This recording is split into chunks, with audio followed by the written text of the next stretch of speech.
I want to take you on a little bit of a journey, and it starts here. This is in Bolivia. This is called Mount Sajama. It's the highest mountain in the country of Bolivia. Now, how many people here have ever spent a night inside a tent? If you've ever slept in a tent overnight, raise your hand nice and high. Look around the room. I mean, just about everybody, right? Now, how many people here have ever spent a bad night in a tent? Bad night in a tent? Yeah, it's the same question, in case you've never been in a tent before. Well, I want to tell you not about a bad night, but a terrifying night that I spent when I was here. Like I said, this is Mount Sajama, 21,463 feet above sea level. We'd made a day to get into base camp, another day to get up to high camp, and it was right about there where we were. And we were going to make it was from here that we were going to make our final push for the summit. Now, I know what some of you are thinking. You're one of these professional mountain climbers who then does speeches. On the contrary, I just signed up. In fact, I asked John, our lead guide on our expedition, I said, John, what would real climbers call guys like me who just sign up? He says, well, some would call you a tourist. And I was like, you know what, that fits, because tourists are in places they're not supposed to be, right? And I should not be at 18,000 feet. Well, there's not really much to do at high camp except get into your tent and get to sleep. Because at 2 in the morning, you've got to get up, get your gear on, and start your way towards the summit. The only problem is Sajama. It's just legendary for its high winds. And tonight it's living up to its reputation. Because as you get into your tent, I want you to imagine that there you are. The Atacama Desert lay a few thousand feet below you. You all know what it's like to get into a tent. But this tent, as you get in, it's sort of like getting onto this table perched on the side of a mountain. It's precarious. You don't know if it's going to hold you. And as you lay down, this is what you hear. And the tent is just shaking and moving and rattling. And this is really freaking me out, right? You're already kind of freaked about the day ahead, and you're nervous and you're scared. And I remember thinking the same thing you'd be thinking, right? We're going to blow off this mountain tonight. And I'm wondering, what's that going to be like? Rolling down the side of this mountain inside this tent in the dark with another man. I was telling this story, and one woman in her 60s put up her hand in the audience. She said, oh, count me in. It's like, I don't know that's how you want to go. But anyway, so what did I do for some reassurance? I turned to John, my leader, who was sharing the tent with me. And I'm like, hey, John, any chance that we might blow off this mountain tonight? And John, like good leaders, he reassures me, and he says, no, he says, these tents are built for this. So feeling only a little bit better, I resumed the fetal position, only to see John get up on one elbow, open the flap of the tent, stick his head out into the night and turn it on, and just to see that the other tent was still there, right? And I see him do this, and I'm really freaked. At this point, I even remember reaching underneath my sleeping bag, groping the floor of the mountain until I found a rock underneath the tent, and I just grabbed onto it and held on for dear life. Now, I knew this wouldn't keep us from blowing off the mountain, but I just wanted a reference point. Were we moving? And it was at that moment I asked myself that question, what am I doing here? And how did I get into this? And maybe you've had those days in HR, right? How did I get into this? Well, we finally drift off to sleep, and it's hard to sleep at high altitude. And we're awakened by the sound of Charlie's voice. Charlie's the cook on the expedition. We hear him outside, 2 a.m. Senor John, we have a problem. I mean, this is not what you want to wake up to, right? At 18,000. We're like, what is it, Charlie? We're in terrible sleep. You feel like you've got the flu. And he says, the stove, it's not working. It turns out we have all these problems, and it looks like we don't have enough water to drink because we didn't melt enough ice from the glacier, and this might jeopardize our trip. But we just figure, you know what, let's just go for it. So 5 of us, we lock in on rope together, and we start heading up 2:30 in the morning up towards the glacier. One of the climbers starts having problems, and it looks like he's going to have to go back down. And so they cut the rope and take him down. Leaving now just 3 of us left to go for the summit. Osvaldo, our lead guide from Bolivia, Jim Sibley, a guy from North Carolina, and me bringing up the rear. And as you're climbing in South America at high altitude, it's very slow. And I took some video after we'd been out for a few hours. You can see us here. That's Jim in front of me. That's Osvaldo in front of him.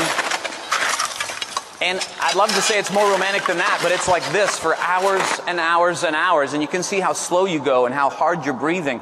Well, after we climb for, maybe about, it's almost noon. We've been climbing a long time. Jim, he starts to get tired.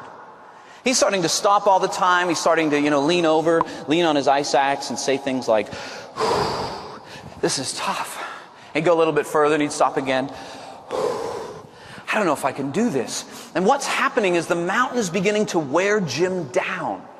And he's starting to doubt whether he can do this or not, except we have a problem.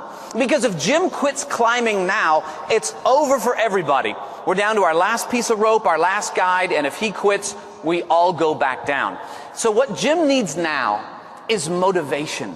In fact, what he could really use is a motivational speaker climbing right behind him. But all he has is me, right? But no, hey, motivation's my thing, and so I get to work. Come on, Jim, we can do this one step at a time. That's how you climb a mountain. We're almost at the top. Hours from now. And I keep urging him on, and this goes on for maybe about an hour. And all of a sudden, it's like somebody pulled my plug. You know that happens to you sometimes, 3:30 in the afternoon? Someone pulls your plug, and I had no energy. And then I'm the one leaning over going, this is tough. And now I'm stuck because I don't know if I can do this. Soon turns into, I don't know if I want to do this. But now I'm the one in trouble, right? Because if I quit, it's over for everybody. And I'm thinking, how do you go home and turn that into a speech, right? And so I remember being in this very bad place thinking, how do I get off this mountain without quitting? And it's like, it hit me like a lightning bolt. And I realized, that's it. I don't need to quit to get down. I just need Jim to quit. Because if Jim quits, it's like an honorable discharge from the mountain, right? I can still go home, and I can say, well, I would have made it to top if it wasn't for this guy. And so now what happens with the encouragement and the motivation from me? It starts to dry up, right? And when Jim says, wow, it's tough, what do I say? Sure is. Oh, you've been there. Well, the problem with knowing how to motivate, you also know how to demotivate, and I know what's keeping him going. It's me. He doesn't want to let me down. So I'm like about to kick those legs out from under him, and I'm like, hey, Jim. He's like, yeah, we're climbing. I'm like, listen, I'm not obsessed with the summit. If you need to go down, that's okay with me. He's like, no, must keep going. No, really, Jim, safety first. Anyways, this madness goes on for another maybe hour, and finally Osvaldo, sensing that Jim is at his limit, decides to call a meeting.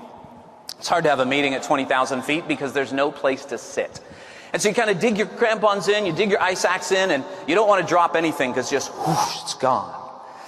And Osvaldo gets on the radio and he says, base camp, he says, clients are tired. We're just going to decide now whether we're going to continue on or whether we're going to come back down to base camp. He hangs up the phone, and don't ask me why. I pull out my video camera and I just happen to film this moment. You can't hear anything, but you can see Osvaldo in the black balaclava. We are really high. And he is thinking long and hard about what to do next.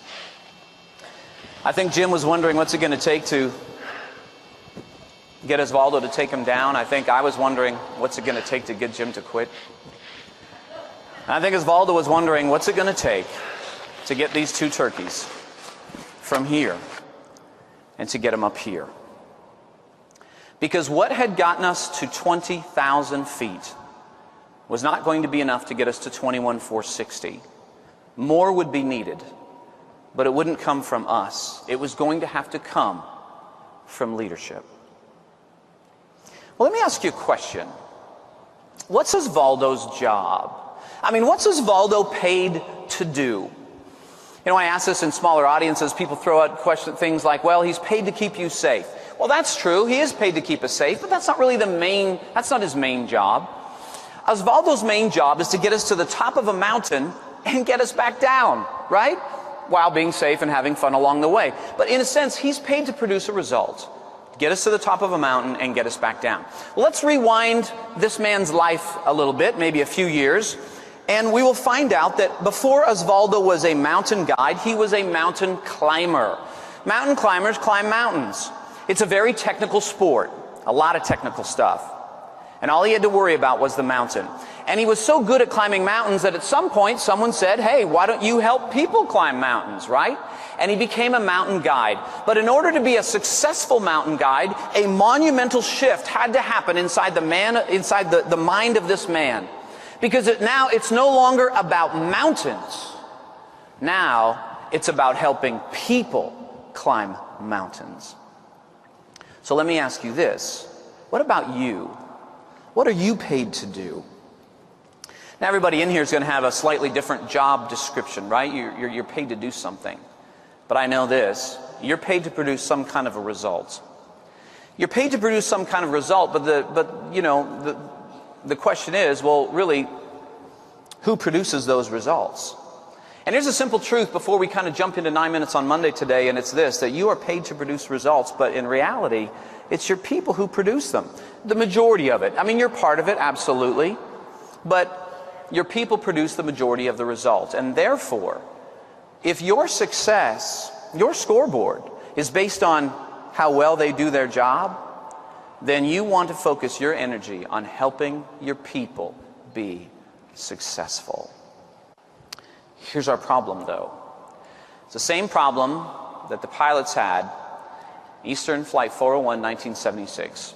Heading into Miami International Airport, they are going into land, and like all airplanes do, they flip the switches to put down the wheels. Good thing. And yet one of the lights doesn't come on to confirm that one of the wheels is down. That's kind of a problem, right? Something you don't want to take a chance with. Is the wheel down, or is it not down, but the light's working, or it's not working, who knows? And so Tower tells them to go up at 2,000 feet and figure out the problem. They go up 2,000, they put it on autopilot, and as it's on autopilot, they begin changing the light bulb. Problem is, it gets stuck.